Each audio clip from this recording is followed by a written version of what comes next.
Hey guys, Matthew here from the Addicts, and yes, I'm in a different... Who are you again? Who are you again? I don't know. Oh.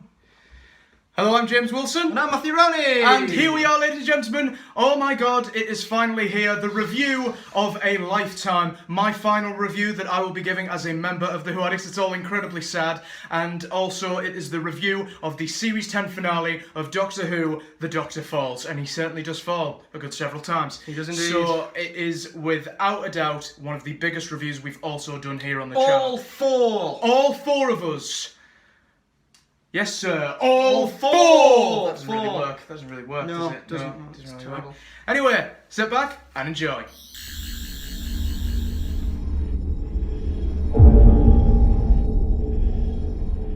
Surprise! You guys weren't expecting that, were you? Yes, here we are, ladies and gentlemen, the last review that I will be doing as a member of the Who Addicts, and what a review it's going to be, a review of the Doctor Who Series 10 finale, The Doctor Falls. And, of course, for the first time ever, it is all four of us in one review! Wow. All four. All four of us. No, sir. All four! Yes, it doesn't quite have the same ring to it, doesn't quite but- have the same ring to it as all 13, but yeah. So who wants to start? I mean, what should we start with first? I mean, where do we start? I mean, there's so much that happened in this episode. I feel like it didn't cram all that much in, and I think that complements to the 1 hour runtime that we had. So that made everything fit in the episode rather nicely. So much happened. So what do we want to talk about first? Well, should we start about the pre-title sequence with the whole spaceship coming out of the ground, and obviously that very last scene before the titles where you've got the Bill Cyberman holding the Doctor in her arms. That was great visuals, I think. That was a great visual. I'd love to have that in poster form. Yeah, I think it was different to what I was expecting, because I was expecting it to go like straight on from where we left off last week, but I think this was done very well to set up the rest of the story and to get us into it from the very beginning. Yeah, no doubt. Yeah, it started at a good pace. I mean, it was like last week's. It started off quite subtle, quite nice, and you're sort of questioning where it's going, and then out of nowhere it just hits you. And the spaceship coming out of the ground, I did suspect it would be the entire group, but yeah, the shot of the Cyberman holding 12 in its arms, it's almost iconic. Yeah. It was almost an iconic shot, really. It was a stunning opening to the episode, yeah, and it got it started in a really, really good way, I think. Yeah, it really was. I mean, there have been criticisms as to how Bill can just be herself when she's a Cyberman, and how the emotional inhibitor doesn't really seem to be working. So I've heard a lot of criticisms about that. What are your thoughts with that Bill is still herself even though she's a Cyberman? Well, personally, I was quite worried about it to begin with. Like in our preview, I was a bit concerned that obviously we heard Bill's voice, and I was like, okay, this is odd. But the way that they did it, and obviously they didn't actually bring Bill back. Well, they did at the end, but the way that she was still a Cyberman, but she saw herself still as human, I thought that was quite powerful actually. So yeah, I quite like that. What did you think, Matthew? I had suspicions that Moffat wasn't going to fully turn her into a Cyberman. It just you could just tell. But yeah, once we went into the barn and we saw Bill lying on the floor, I instantly sent out a very regrettable and angry tweet going, "He's done it again! I can't believe it! I'm furious!" And then literally about 12 seconds later, it was established that she wasn't. So I had a slight moment where I lost and I panicked, But yeah, they did it in a clever way because, and they also referred back to the monks as well, which I thought was really good. Because Wasn't expecting that. It made that three-parter and the monks as villains More powerful. Yeah, and more relevant as well. So I liked that twist in that Bill was still seeing herself, but Moffat written the script in a very, very clever way because everyone else was scared of her, but we didn't know why. And then obviously they brought the mirror. And turned out she was a Mondasian. I mean, It's directed very well as well, I thought. It was. with I mean, those scenes with Bill. Yeah, Rachel Talalay again has been absolutely brilliant. I mean, Rachel Talalay has directed every single finale that Peter Capaldi's been a part of in his run. So I think she's, for her, what could possibly be her last episode that she's going to direct, we don't know. And in Doctor Who, that was the direction was amazing, really. Yeah, she's directing the Christmas special as well, so we're gonna see her at Christmas. But Are we? Yeah, Okay. Yeah. In the terms of where we saw like Bill and how the others saw her as a Cyberman and she saw her as herself, I thought the direction in that aspect was really well done. Yeah, it had to be edited really well. But also, the editing was a vast improvement to some of the other episodes we've seen this year. It had to be. Yeah, the CGI was left to be desired though, but yeah, the CGI can't be great all the time. So I'm willing to let that slide. What did you think, Liv, about the? Because I know you were especially worried about him bringing back Bill as a full-time companion once again, and I think you were a bit like me, weren't you? In that you panicked slightly. And because first time watching it, we kind of just going along with it and not quite understanding it. But on that second rewatch, so I got so much more, and the Oswald is so much more powerful. So I really, really did enjoy them. Yeah, it led to some good scenes between Bill and the Doctor. Actually, there was one where they were heartbreaking. I think they were walking with the Master to Missy. And Bill and the Doctor had a moment where basically she turned around and she said, "I don't want to live like this anymore." And I found that really heartbreaking because she was giving up. She didn't want to live like this. And the Doctor was sort of trying to convince himself that he could reverse it, but you could kind of see in his eyes that he just couldn't.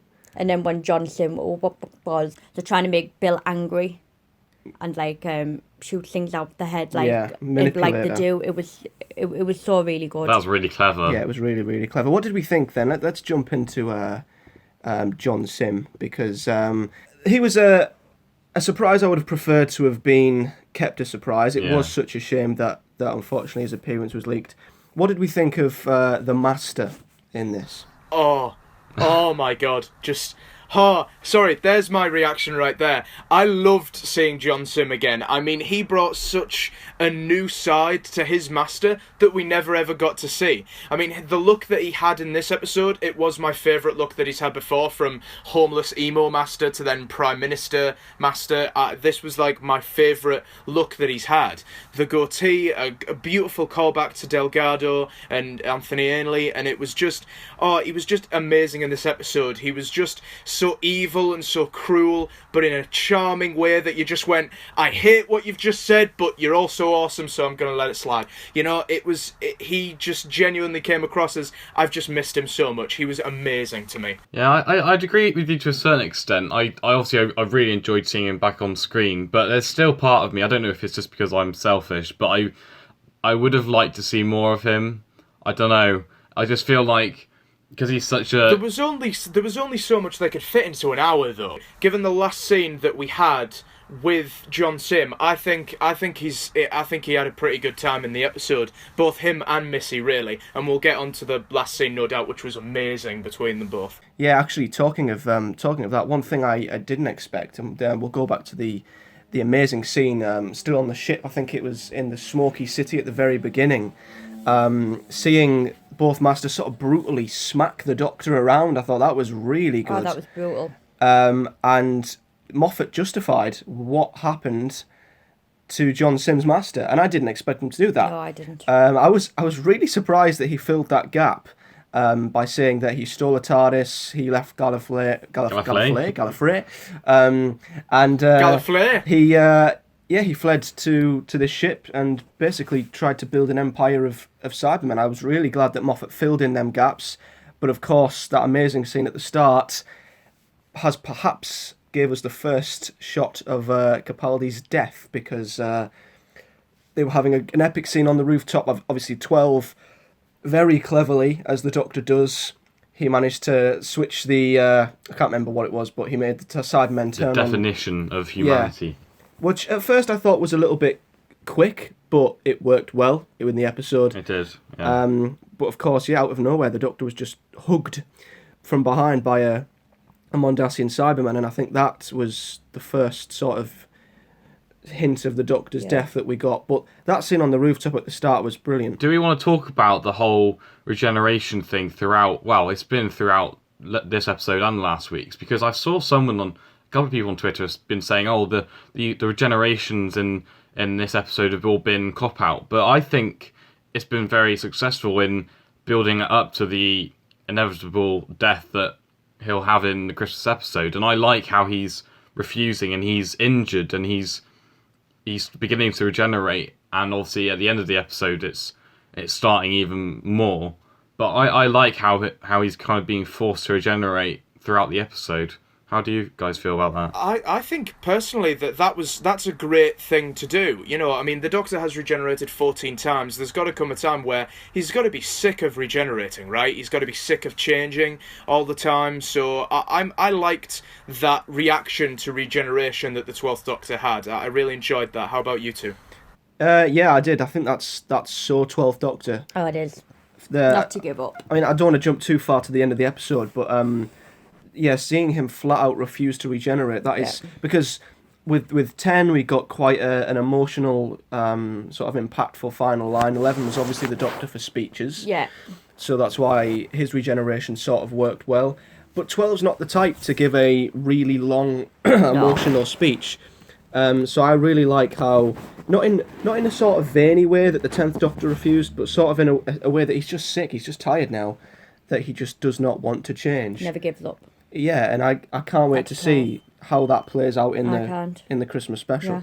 I thought that was a really, really good, different way of approaching the 12th Doctor's regeneration. So obviously we went from the smoky city of Mondas, if you want to call it that, to the orphanage in the countryside, and obviously this was a very different setting to what we were expecting. I don't know about you guys, I was expecting something a lot more grand, a lot more extravagant.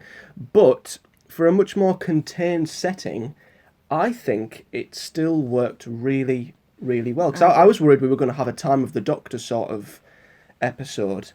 But I was invested in all the characters, I was behind what they were trying to do, and I liked the different approach. What did you think, Liv? I really liked it. I did. It was very different to what... Because I kind of forgot that it was all on a ship. It's very easy to forget that this was actually on a ship near to a black hole. Because it's so, I was so invested in the episode, I kind of forgot all about that. Yeah, I thought personally that this was a really good. That this was really good for the episode, because I think it was a nice setting, because the Doctor was trying to save these people. He was doing what the Doctor does best. He was trying to help and save these group of people against the Cybermen, and can we please just talk about that really emotional speech that he gave to both the Masters, and how powerful the Be Kind speech? Wow, was so powerful. I genuinely felt a tear go down my eye, and honestly, that was such a very powerful speech, and it really showed how the Doctor thinks when he's saving people. He doesn't do it because I just absolutely loved that. It was just genuinely great writing from Moffat there. Definitely some credit going to Moffat and Capaldi for that brilliant performance in that scene, and also to John Sim when he just goes, "I've got to be honest, I didn't listen to a word you just said," and just the whole scene was. With that speech was just incredible. He got all characters down to an absolute T in that scene. I mean, I know we've often criticised him for sort of not writing characters in the way they should be written. Even Missy.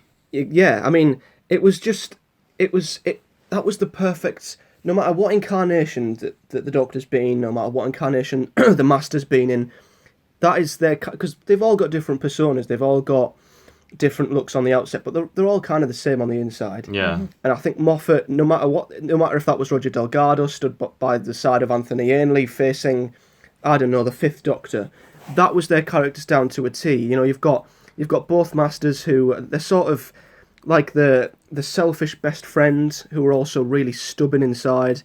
But you also sort of split each Masters off into their own different personal incarnations. They're both similar at heart but different at the same time. You've got the Doctor begging for them to just be kind this one last time. It's all he's ever wanted. And I just loved how because that was so John Sims Master, just Yeah. for him to give that cheeky line. And as he walked off, I literally looked at the television screen and I went, I can't believe it, you bugger. Yeah. I was furious. And then Missy, she sort of, you could tell that she wanted to sort of side with the Doctor, but she was fighting it. She Yeah. was fighting it. And that's something I liked throughout the episode, is that Moffat didn't forget the whole arc, if you'll call it, about Missy becoming good, and there were still hints of that in the Master. But then at the same time, I was very happy to see that there was obviously still those Master-like qualities in Missy that betrayed the Doctor. Yeah, that was really enjoyable. I mean, I just want to talk a little bit as well about the Master and Missy's chemistry together, because when I saw them flirting, when I saw them flirting a little bit, I saw that bit and I thought Matthew and Liv are going to hate this. Because they hate it when the Doctor and Missy are flirting, so when the Master's flirting with himself, maybe that'll be just as bad. But I was strangely okay with it, because the Master, he is very megalomaniacal, he's very selfish, so if there's one person that the Master is going to flirt with, it's going to be his bloody self. So, Wow. you know, I think that if there was any Time Lord that was going to flirt with a Time Lord, I think it's going to be the Master with himself, really. I know the Master's egotistical, but it was just a step too far. Like, the sexual jokes were just... like, they weren't necessary. It didn't make me laugh. It just made me think, why is this happening? It's like when John Sims Master, like, looked up and down Missy and was just like, is it wrong that I... And Oh, Jesus. it was just cringeworthy, really. Liv, do you want to rant? It made me feel physically sick, that scene. About them two getting excited by each other. Like, no, Moffat, like, control yourself. And you've just control yourself. And this is why I hate the flirtatious dialogue he always puts in. I can't stand it. So on first watch, I bloody hated it. And then on rewatch, I hated it again. But on rewatch, all I kind of did was forget it was there kind of thing. And moved Yeah, just on. ignore it's even there. Yeah. I'm not furious about it as such, because I do kind of see that the Master's insane. He's a little bit egotistical, of course he is. So there is a part of me that sees that, yeah, he might look at himself in a sort of, yeah, I admire you, I really like you sort of way. But it was But more there's than that.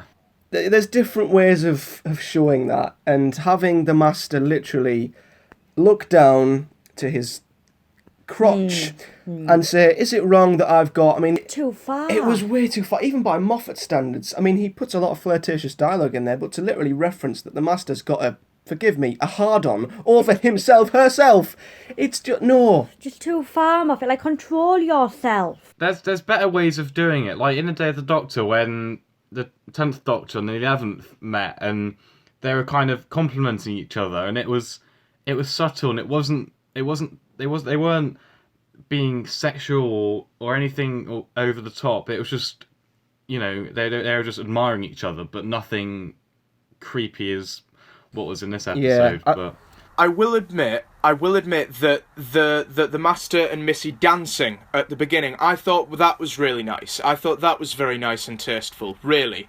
But that blatantly sexual reference was a little bit over the top. That I will admit. I was mostly talking about the dancing and the chemistry that they had outside of that, their back and forths between each other. That I thought was good. Like I said, the dancing, but that bit, I will agree with you guys on that one. It was a very over the top one. yeah, other than that, I thought their chemistry was good on screen, and that we've got to talk about. There was some chemistry between, of course, Nardole and Hazran in this episode.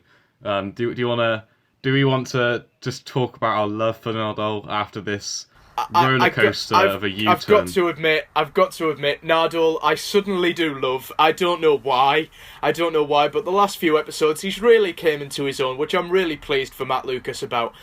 He's came a long way, I think, from like the annoying, scared little guy that we knew back, well, just at the beginning of the series. So just to see him like that, I think was I surprisingly loved him in this. Yeah, we rightfully deserve to give Nardole Nardole deserves a lot of praise. He deserves so much credit. because there was so much going on in this episode, and Moffat still managed to write Nardole in there, because we were all questioning how the hell is he going to fit Nardole in, but he did, because Nardole helped develop the weapons. Yeah. You got a spaceship for the Doctor. He got, yeah, that was pretty awesome when he just, found something in the landing bay. Boom, there he is, spaceship. And then the computers with him. Yeah, He's so clever. he is. Clever. He's really clever. And he sorted all the weapons out for them as well. And I think we've got to just speak about his departure, because we had a lot of endings in this episode. There was. And I would never have thought that Nardole's would have been one of the saddest. But it was just lovely. That scene where him and the Doctor, that one of them's got to go one way, one of them's got to go the other. And Nardole obviously knows what he's got to do. And what a beautiful scene when he was just basically saying, I'll stay behind. Yeah. So go on, Doctor, save people. I'll stay behind. Like, what a scene. And I can't lie that I cried at that scene with them two saying goodbye to each other, because that was sad. So emotional. It really was. There was a subtle moment, actually. It was when The friendship they had together. Yeah, I think Nardole said something, and he walked past the Doctor, and it zoomed in on 12, and he had this slightly little smile, and it was sort of a smile of acceptance, Yeah. but also a smile as if, this is it. But it was just perfect that Nardole has gone back with a woman that really Perfect likes for him. him. And some of the scenes where she's trying to flirt with him, and he's like, oh, she's only human. I wouldn't blame her. It's just, it's brilliant. But yeah, him staying behind and looking after an orphanage of children, it was just absolutely perfect. And I'm going to miss him I am. so very Never much. I mean, thought we'd all say four of that. us haven't... We've not all been in a video together since...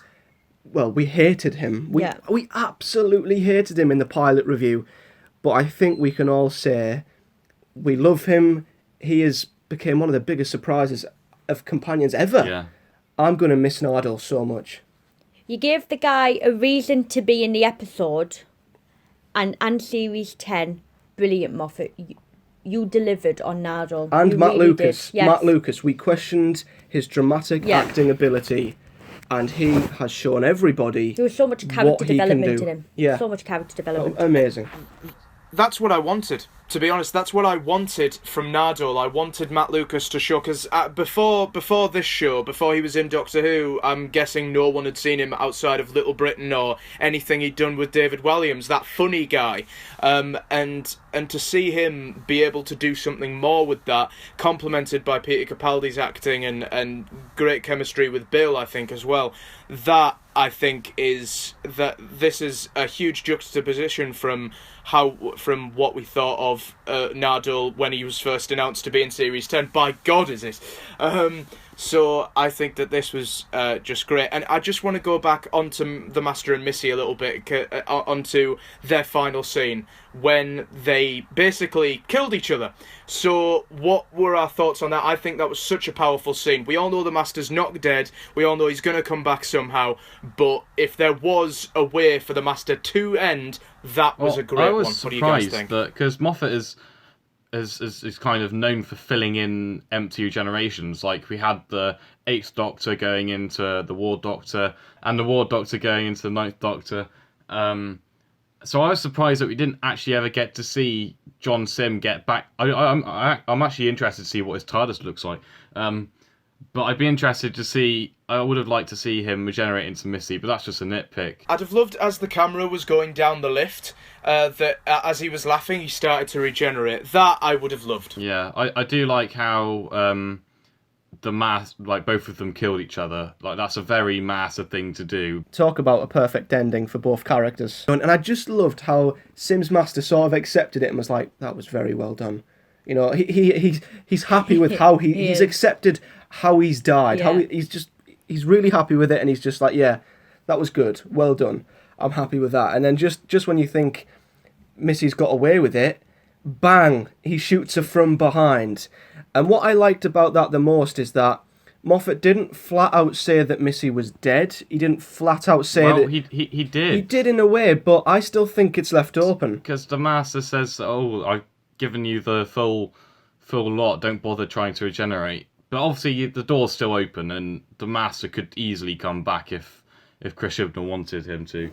Yeah, Moffat's kind of been respectful to Chibnall in that way, and has basically said, I'm going to leave the door slightly open. Obviously, we're going to make you think she's dead, because that makes, whenever the Master will appear next, a massive shock if they don't bloody leak it.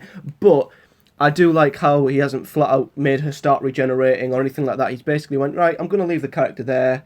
Chibnall can do whatever he wants. But how fitting was it, Liv, that both Masters kill each other, and you really liked how they were laughing. I did like how they were laughing. That was great. I loved that. Because them laughing made me laugh. And the heartbreaking thing for me is that Missy, like, first of all, we all need to credit Missy's performance in this. Because I thought Missy was phenomenal in this episode. I really enjoyed it. Wow. But I know. Oh, I know. Oh my, as Stephen Moffat finally done it. Liv likes Missy. He might have, who knows. But the heartbreaking moment for me was that that the 12th Doctor, I'll never know that Missy was always on his side. Oh, I know. It's heartbreaking. Of course, yeah.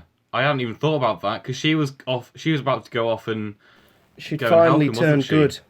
So he'll never know. Oh, it was tough to know that, because Missy's. I've been on the fence with Missy for the whole time she's been the Master, and I know you, Liv, you've struggled big time. Really struggled. But I think I can safely say Moffat's finally gotten her over with me. I think it was just the way that Michelle. I mean, I think the way she's been written has sort of hindered Michelle Gomez's acting ability, because she's being portrayed as such a flirtatious female Moffat girl, and they've not always given Michelle Gomez the scripts where she can properly be the Master. Yeah, be her own character. And there were some scenes in this where she'd just give the Doctor a slight look. She didn't say anything, but she gave him a look, and you knew exactly what she was thinking and what she was feeling. And yeah, it's just that ending when she finally turns good and she's like, it's right to be on the Doctor's side, and you knew that it was right. And she meant it, yeah. Yeah, the Doctor will never know. It's heartbreaking. It's tragic. In the same way as which Bill died, which we'll get onto in a bit. But before that, can we just talk about the Cybermen? That's the sound of them flying, by the way. They provided a good threat. I guess you could say it's the same with a lot of other aspects in this episode. I would have wanted more. I would have wanted more with the Masters. I would have wanted more of them against the Doctor and stuff like that, of course. But there's only so much you can have in a 60-minute episode. And I would have wanted a bit more from the Cybermen. But I'm sort of thinking they were there to provide a threat. They were there to be the villain and help move the story forward. And I felt they did that. Yeah, I did that. And it worked. I have no complaints. Yeah, it surely worked, I think. The Cybermen, I thought, were really good. A lot of people are still sceptical about the Mondasian Cybermen being in it, that they're too crap to be in the episode, that they're too crap to be in. It is a load of rubbish. I've heard a lot of people tell me that the Mondasian Cybermen are too rubbish to be in Doctor Who anymore. They're from the 60s, stay there. It's like, it was a great callback to the original. It's what Peter Capaldi wanted since his very first series. He wanted the Mondasian Cybermen. He got the Mondasian Cybermen, and in a beautiful way too. And I think it was just so great seeing all the Cybermen together, seeing the Lumix Cybermen, the new modern day Tony Stark Cybermen, and the Mondasian Cybermen, seeing all of those together, posing a threat, and they worked. It worked as a threat for the episode, and definitely worked with the grandeur of the episode. It worked. I think those people are very wrong. I really enjoyed the Cybermen in this episode. Well, yeah, because I was more worried about the Iron Men Cybermen coming back, because I was like, how's that gonna work? But actually, they did have an explanation for it, and saying they were evolving and all that, and also they weren't in it a huge amount, which actually I thought was quite good, because I didn't really want to see them that much, and the only scenes we really got to see them was them getting blown up. So I do agree with you, Matthew, that I think I would have liked to see a bit more of them, but. It's difficult to fit everything in for a huge amount of time in a 60-minute episode, but I do like how the Cybermen were in the episode. I completely agree when you say that Moffat justified how they evolved as well. I was so happy with that, because obviously the Mondasians, we saw them flying, and as much as I don't like any Cybermen flying, it's not just the Mondasians, I just don't think the Cybermen should fly, but that's something we've got to accept. But yeah, I liked how the Doctor. I liked that scene when they first met they first come across a modern day Cyberman, and the 12th Doctor was sort of saying, we can't go down because the TARDIS is down there, but we can't go down there because it'll give the Cybermen more time. Time moves faster for them, so they will be able to find out what we're doing and stop us before we can even get there. I thought, it just made them seem like they're stuck in such a horrible, helpless position.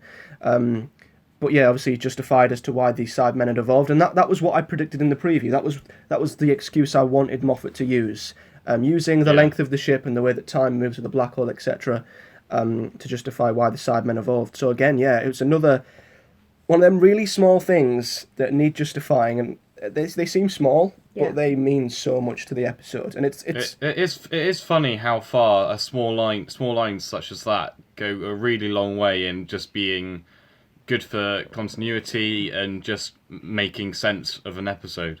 Yeah, it really did. So I guess next we should talk about Bill. Obviously, we spoke about how we kind of all accepted that she was still a Cyberman. Moffat did a good job with that. And her departure. Wow. I say departure. I mean, it's an interesting one because it's similar to Clara's. Very similar in the fact that she's left to discover the universe with someone and she's still alive out there. She's not fully dead. And obviously, for me, there are preferred ways of how I would have liked her to have gone. But at the same time, I'm kind of glad Moffat kept her in this because it gave 12 and Bill that really emotional final moments, which I think they deserved. True, yeah. And obviously, it came so full circle with the pilot, which I absolutely loved that reference. I really did love that. It was so clever, wasn't it? It was such a clever callback to the pilot. So as much as I would have had preferred endings for Bill, I found this one was tragic. It gave the Doctor and Bill a more deserving end, and it linked it well with the pilot, and it wasn't as convoluted and forced as Clara's was, because Clara just came back, had a diner TARDIS for some reason, and then buggered off with me. But this, it felt natural. It felt right.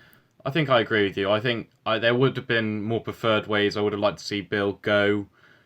But I think he did a good job, Moffat did, in writing this. And having the pilot come back, which is actually quite a genius idea, I think. I mean, a lot of people have claimed that, this was quite random, for her to just... I've forgotten her name, just the pilot, anyway. Heather. Sorry, Heather. Yeah, that's the one.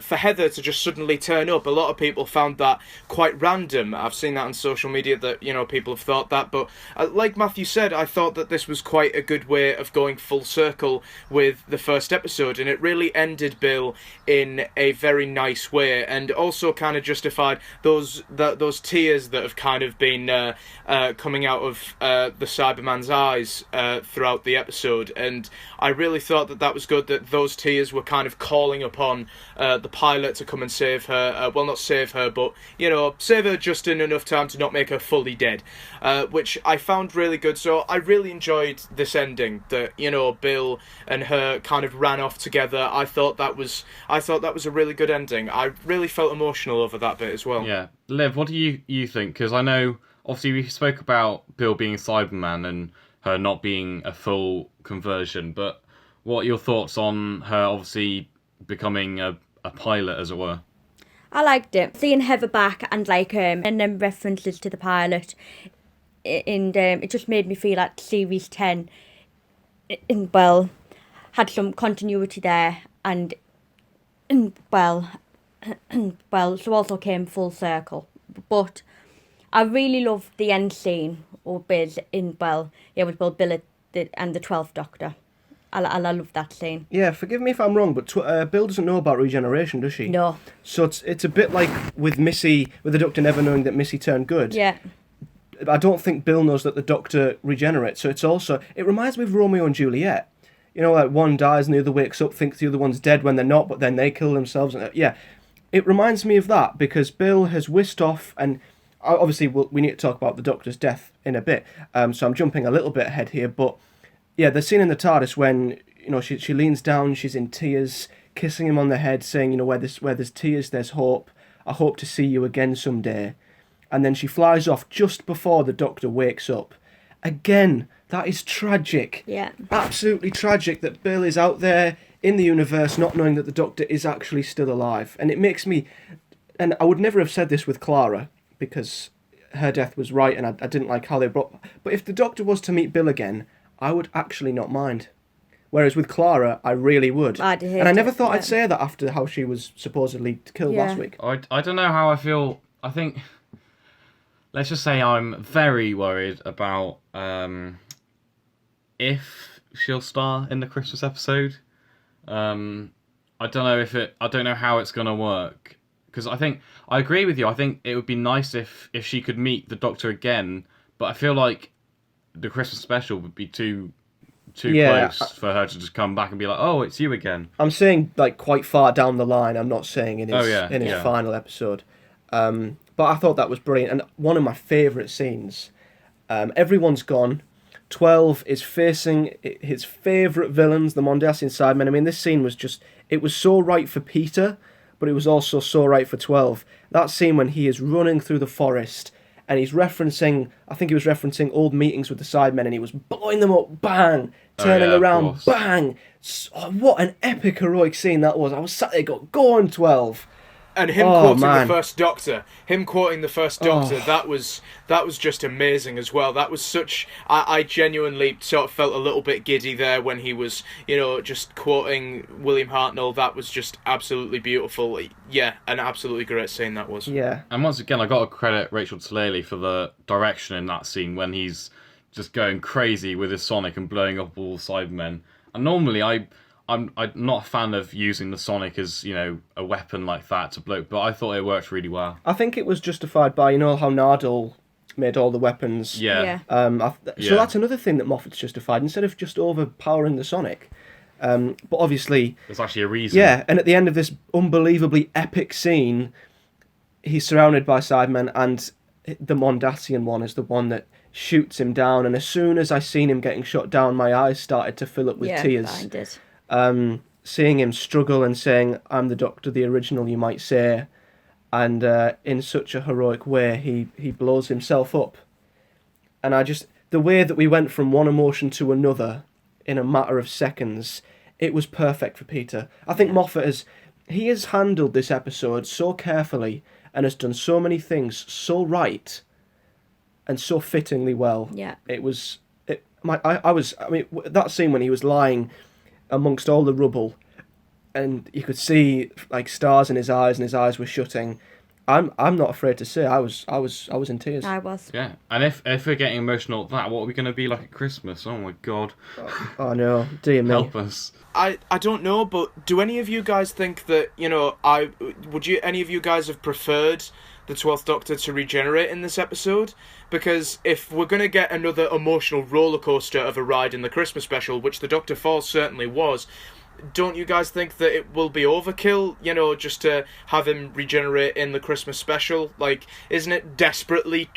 isn't Moffat desperately trying to, make him regenerate at Christmas? Isn't that trying too hard? Because it's been a tradition that Moffat kills off his Doctors at Christmas, and it's like he's desperately trying to do that. But I think I would have preferred it if he regenerated in this episode. This seemed like a much more fitting end for him. I don't know. I think I see where you're coming from. I think it would have definitely worked if he were to regenerate, but I feel like whatever happens next time at Christmas is going to have to hopefully be even a step up from this somehow. Otherwise, because it's like we said in the preview, I think, Matthew, you said that how is it going to work? Because obviously we know the Doctor's been killed by the Cyberman, but how is this last episode going to compare to this? Yeah, well, this is kind of everything I wanted in a way, because for me, obviously, I've seen a few tweets of people saying that they would have preferred him to have regenerated in this, and I can completely understand where they're coming from. But for me, I really like how 12's approaching this, and how he's flat out refusing to regenerate. I mean, some scenes in the TARDIS, I especially love the scene where he was referencing old last lines, and we saw all past companions, very reminiscent of the Fifth Doctor's regeneration. Yeah. I love that. Great touch. But I've gotten everything I wanted in the fact that he was killed by the Mondasian Cyberman, which is exactly what I wanted for Peter. So that's a tick off the list. And at the same time, I did want the 12th Doctor to prolong it, because if he's in the middle of regenerating and he's pushing it back, does that mean that in the Christmas special, if he's killed again, he's dead? I guess so, yeah. Because if so, that the Doctor's in a more dangerous position than ever before. And when they write the synopsis and say the Doctor is in his most dangerous position ever, I'm not going to look at that and go, well, that's just the same old, same old. I'm going to believe that because the Doctor's never been in that position before. So for me, it's ticked every box. Yeah, it has. So I can't complain, and I cannot. And also, wait we get another for the Christmas episode with special. Peter as a Doctor, so we can't complain. We do. Quickly before we speak about that last scene, what did you guys think of the references to the past last lines and the companions before we move on? I loved it. Personally, I absolutely loved it. It was a great homage to Russell T Davies that Stephen Moffat did there, to see all the companions, and like you said, Matthew, it being a callback to the Fifth Doctor and his regeneration. I thought that was brilliant. You know, all of the companions lined up and just shouting Doctor. I thought that was brilliant. And the TARDIS lights coming up. It was great visuals from Rachel Taylor, and that was I again among everything else that's made me cry in this episode.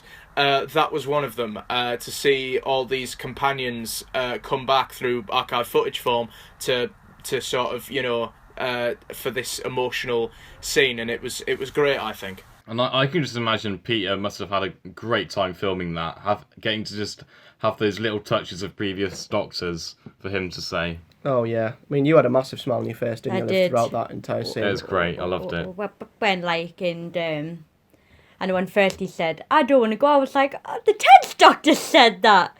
And then all of a sudden, like, Matt's last line, where it was like, I'll always remember when the Doctor was me. I was like, 11 said that. I know. Did any of you were slightly annoyed by the fact that there was no classic companions? Because I know a lot of people were saying, well, why just involve the modern... I don't know if it's some rule that they can't use classic archive footage. Who knows what the behind the scenes rules are? But a lot of people are saying, well, why start it with Rose? Why couldn't he have? Yeah. But then again, that'd have been a very long montage. It Every would have been, companion yeah. saying Doctor. Every clip would have to be like a millisecond. Doctor. And then just cut Clara off at the end. We don't want to say Clara. No. Yeah, no one wants to say that. And so, shall we go on to the final scene? Yes. The final scene. A lot of people have been very kind of... Weirdly enough, this has been controversial, this scene so far. With everyone I know pretty much not liking the fact that the First Doctor appeared, played by David Bradley, who last played William Hartnell in the biopic An Adventure in Space and Time. And I got to say, I loved seeing him. And those people that have a problem with the First Doctor making an appearance and it not being William Hartnell, oh, this is a travesty, William Hartnell's the First Doctor, are we forgetting that the First Doctor has been played by another actor other than William Hartnell and David Bradley before? It's been played by whatever the actor was in the 5 Doctors, and no one seemed to have a problem with that as far as I'm aware. So, you know, like, what do you guys think? Did you guys have a problem with him appearing? I'm not a fan. I'm just going to say that. Me neither. And I know Wow. we're going to be 2v2 here, because you liked it, didn't you, Liv? I liked it. Oh. I did like it. Woo!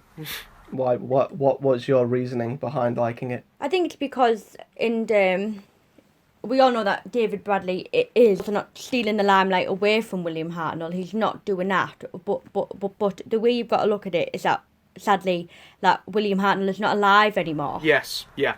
Well, the next best thing to William Hartnell for me is David Bradley portraying the First Doctor. So I like it. He's got that essence of William Hartnell about him, hasn't he? He's got the essence of William Hartnell there, and I think if there is a heaven, William Hartnell will be shining down and just be going, right, I know I can't be there, but that's a good stand-in. That really is a good... Because David Bradley looks like William Hartnell, he has the essence of him, he's got the mannerisms of him down. I mean, it was different in Adventure in Space and Time, because that was a biopic. He was playing the actor who is playing the Doctor. This time, he is playing the Doctor. He is playing the actual Doctor. So, there's a difference, I think, between An Adventure in Space and Time and the Doctor Falls, which I think he got beautifully right in that end scene, so I can't wait to see him in the Christmas special.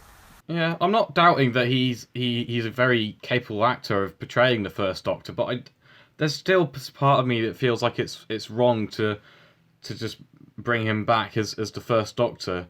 It just feels odd, and like we've said before, can you imagine if Sarah Jane came back Oh, and it yeah. wasn't Elizabeth Sladen. It would just People seem, would be It furious. would just seem odd. And another problem I have is what makes it so necessary for the first Doctor to be in this episode that obviously they've got David Bradley in it. Because I'm this is probably getting into a bit of a preview of the Christmas special, but I'm just concerned that Stephen Moffat's doing it because I can, and not for I'm worried that it's not going to be a very good reason behind his return. But we're going to have to wait and see I to find that out. completely agree with Jacob. I mean, I'm really trying to like it. I really am. I mean, I am not at all doubting David Bradley, because let me just put this straight. In An Adventure in Space and Time, he was unbelievable. He did William Hartnell and the First Doctor so much justice. And if they were to bring back the First Doctor, I would not have picked a better guy. And I'm sure in the Christmas special he will knock that part out of the park. But like you, he was a great William Hartnell, but is he? I don't know if he should be the First Doctor. I mean, there's a difference between a docudrama and a canonised Doctor Who story. And yes, they did it before in the Five Doctors. I know people are going to use that excuse, but I didn't really like Richard Hurdle's portrayal in the Five Doctors. But in the Five Doctors, I felt as if it was an anniversary. They didn't want to shun him, so they kind of did it out of heart, which is fine. But like you say, that was for a reason. Like you say, Jacob, what is the reason for this other than because Moffat can? Because he can then go off and say, I made the First Doctor, meet the 12th Doctor. It's another one of them things that Moffat can tick off and say, I've done it. So, But that's the thing, he still can't say that either. As much as I love the fact that this is happening, and I've got to admit I got a bit giddy over it, now that it's settled down a bit, I have got to admit that, Moffat still can't say that. He still can't say, I made the First Doctor meet the 12th Doctor. He simply can't say that. So I do get what you guys mean by, the fact that, Moffat's doing this so that he can say, oh, I made the First Doctor meet the 12th. William Hartnell is the First Doctor. There's no other iteration. There's no other performance. Richard Hurdle and David Bradley, they are all trying to emulate one man, and that's understandable and that's needed. But I do get what you guys mean in the fact that it kind of I don't know. I like it, but it's just not really, Yeah, well, regardless of what we thought, I think we can all agree that it sets up the Christmas special quite well, and it quite promising, actually, I think. It does. I mean, yeah, it depends on the context, but obviously we will definitely speak more of this in between now and the Christmas special, obviously. It was certainly a jaw-dropping cliffhanger that got people talking. I guess that's the point. So is there anything else worth mentioning? I know there's a lot to cover, but I think we've done our best to cover absolutely everything. I think so. I think we have. I think we've covered a lot, really. If that's the case, then I guess it's conclusion time. Who wants to go first, then? I'll go first. It's my last time. Go on, then. Make it a good one. I certainly shall. The Doctor Falls was a shock for me. It really was, both in writing and in comparison to the previous Doctor Who series finale that we had in Hellbent, which our opinions on that finale are very well documented. And I very much enjoyed this episode, both compared to Hellbent and in general. It was... no one can really disagree that it is very much... in comparison to Hellbent, it is better. No matter how much you dislike this episode or found it meh, you had to agree that this was better than Hellbent. Moffat did a better job of this. I very much enjoyed the Master and Missy's chemistry together, and how they ended was truly, truly beautiful, and laughing at the fact that they've just stabbed each other in the back, that was pretty much... that was a perfect end for them. We all know the Master's going to come back one day, but if there was an end to this character, that would be the perfect one. The Doctor's emotional speech with the Master was absolutely beautiful. Oscar-worthy performance from Peter Capaldi, and even Nardole was likeable. He came very full circle, as did Bill. I loved her ending as well, and the Cybermen just came close to being good enough. They are definitely a vast improvement from how we've been for the last couple of years with the Cybermen. So yeah, I give this episode a 10 out of 10. Wow. 10. Incredible. What a way! A 10. Full 10. I had to. What a way to start, and what a way to end. I had to. I Yeah. had to. Should I go next? Go on, Jacob. The Doctor Falls was a brilliant ending to a story set up last week and also to Series 10 itself. There were a vast selection of great moments, such as between the Doctor and Bill, the two Masters, and Nardole and Hazran. The episode benefited from amazing direction from Rachel Talalay and Murray Gold's music. It wasn't the episode I was expecting, but I'm extremely satisfied with how the episode progressed and resolved. I really enjoyed the way Bill was brought back as a Cyberman despite my initial fears, and Nardole was once again on top form, and it's a shame to see him go. It was also great to see John Sim back on screen with Michelle Gomez, and I would have liked to see more of them, but obviously without the sexual lines. I did like Bill going with Heather to a certain extent, but I couldn't help but feel like it's quite similar to Clara's ending, and I'm concerned that Moffat will bring her back for Christmas. So I'm hoping that's not going to happen. But as for Christmas, the episode leads nicely onto the special and Peter's last story. But overall, I think the episode does have weaknesses and flaws, but at the end of the day, I really did enjoy watching the episode, and even I think I'm going to probably watch it for a third time after this because I liked it so much. And I feel like that's what's most important when watching Doctor Who, is if you enjoy the story. So because of that, I'm going to give it a 10 out of 10 as well. Wow. Oh, 2 10s. I feel like I'm under pressure now. Yeah, I do. Shall I go Olivia? next? Okay. The Doctor Falls was a perfect ending to what has been a truly brilliant series, and I can say that Series 10 has definitely been Capaldi's best series, and a perfect one for him to go out on. In this episode, there were so many goodbyes, deaths, and so many emotions. The amount of times I teared up, it was crazy. 12 was absolutely amazing in this episode. He really is a truly brilliant actor, who puts so much into playing the Doctor. In the preview, I did state a lot that, I wanted Bill to stay as a Cyberman, but so actually the ending she got, so nicely brought it back to the pilot. Missy and John Sim were really good in this episode, and a standout performance from both of them, apart from the flirtatious dialogue, Moffat. And the Cybermen weren't in it as much, but I am happy that the Mondasian Cybermen were in it the most. And well done, Moffat. You really did deliver on a great series for Peter Capaldi. I am scoring it a 10 out of 10. Woo! Way. Matthew, under the pressure now. Oh, dear. If it's a 9.5, I'm going to be very displeased with you. Here we go. You might as well get a deck chair and a cup of tea out here, because I've got a very long one. The Doctor Falls was the finale the 12th Doctor and Series 10 deserved. It was dramatic, intense, emotional, and clever, with great twists and heartbreaking endings. It was a well-paced episode that made the most of all of its components in every way. I thought Bill's performance at first had me livid, but the reason behind Pearl Mackie's involvement worked well. It was clever in using the monks as a reference, and in the end gave her and the Doctor the goodbye they deserved. The Cybermen played their part too. Despite the more modernised Cybermen not particularly doing much, they provided a good threat that kept the episode moving. I thought both Masters were written into perfection too. Other than some unnecessary and rather tasteless lines of dialogue, Stephen Moffat got their characters down to a T, being stuck between the selfish enemy and the stubborn best friend, while also separating Sim's Master into being very straight, with Missy being slightly more compassionate. This was the best episode so far for Michelle Gomez. She was absolutely outstanding, and it is a shame we never saw more of her written in this way. Having them kill each other was the perfect ending, and it filled in the gaps nicely while leaving the door open for Chris Chibnall. Nardole's farewell was surprisingly one of the saddest, but the most perfect for his character. And finally, 12, as always, was at his absolute best here. I loved how he was holding back his regeneration and flat out refused to change. Seeing him blow up the Cybermen was fitting for him and Peter, as was him being brutally shot down by a Mondasian Cyberman. And it was also fitting to see Bill's goodbye too, not knowing if the Doctor will regenerate or not. It was really tragic, as did Missy as did the Doctor, not knowing that Missy did turn good in the end.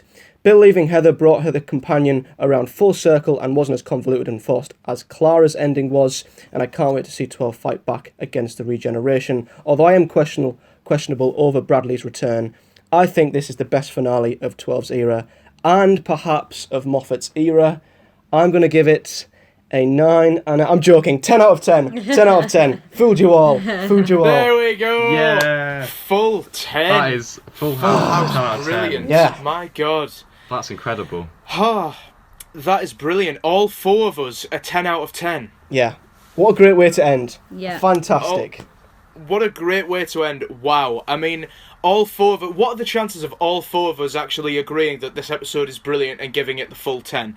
And I've just got to say that for my last review, I love that this is the episode that I'm that I'm leaving on, because it was such a perfect episode, and to leave on a review like this, which is so positive and it's just everyone loved it, and to end on that, it's beautiful.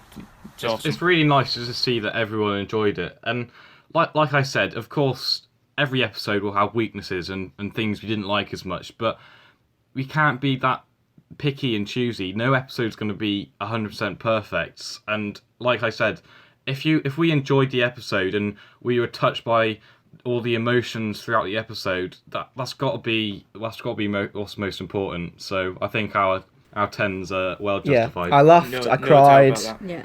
I smiled, Yeah. I was, every emotion. Let's just be glad that this James's final review wasn't 1 year ago and it was Hellbent. Yeah. 'Cause that would have Thank been... God. Oh, God. Thank God for that. If I left on Hellbent... Oh, God, if I left on Hellbent. Good Lord. If I left on the Return of Dr. Mysterio, then I'd be freaking pissed off. But yeah, I know that my final video ain't till Wednesday. Still got a bit of time left until that happens. And so I don't want to get too emotional. I'm really trying not to, but I just want to say how much of a privilege it's been for the last 4 years to be aside Matthew, making videos and making reviews these past 4 years, and I'm so glad that before we got to go, Jacob managed to get his arm twisted and was able to actually show himself on the channel, and he is loved on this channel as much as he should have always been. So that's awesome. And Liv, I'm surprised that there was ever a time in this channel where she wasn't around. She's brought such a bubbly personality to the channel, and it's and a woman's touch, which it was in dire need of. And so yeah, just thanks guys for being most awesome mates ever and most awesome co-hosts. So thanks. Well, the channel wouldn't be here without you, so you've got to have some credit. I couldn't agree more.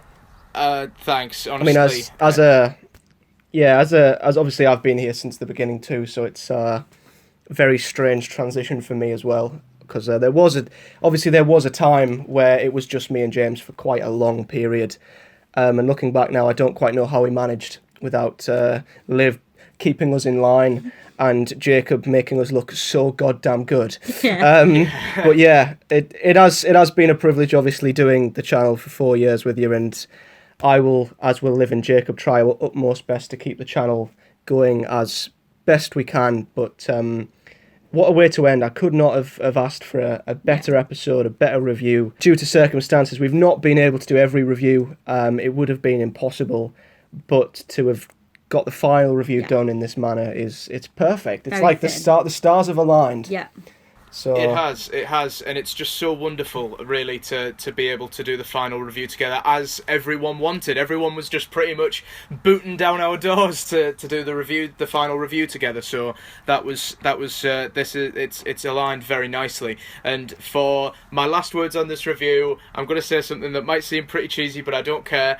I'm not a Who Addict. I'm the Who Addict, the original, you might say. Sorry, yes. Just had to say that. Had to say that. I thought you were going to say yeah, definitely. Yeah, definitely. Yeah, definitely. There we go. Sorry, there we go. So, guys, thank you very much for listening to the final review from me here on the Who Addicts. I will be bringing you my final 3 solo videos over the next Monday, Tuesday, Wednesday. So you've got 3 more days with me. And but as for a review with all 4 of us, with me as a member of the Who Addicts, that's it from me. So yeah. Yes, but do not worry, there is still plenty more content to come. As the Ood once said at the end of the greatest episode ever, this song is ending, but the story never ends. Damn you! I thought my last words were good. Doesn't beat you, definitely. But yeah, thank you very much for watching, guys. Bye bye. So that's it, ladies and gentlemen. Although I have another 3 videos left to do, and yeah, I said all this in the bloody review, but I just want to say it again. Thank you all to everyone who has been watching all of us here on the channel, and these 3 will be here always. And so yeah, that's I'll be finishing off on the channel on Wednesday. So please don't forget to like this video, subscribe to the Who Addicts for some more great content across all of Doctor Who. You finish the video. Like this video, do subscribe for so much more content to come, and don't forget to comment in the section below your thoughts on the Doctor Falls, and of course we'll be back for so much more other stuff to come. Stay updated on what's going to be coming up on the Who Addicts. And that is that for Series 10 for another 5 months. And that's it for us. Yep. That's it for us. The 2 ugly mugs who you've been used to for 4 years. 4 years this has been happening. God help all of you, really. So, last time this has been happening, so hope you guys enjoy it. One last time. Alonzi.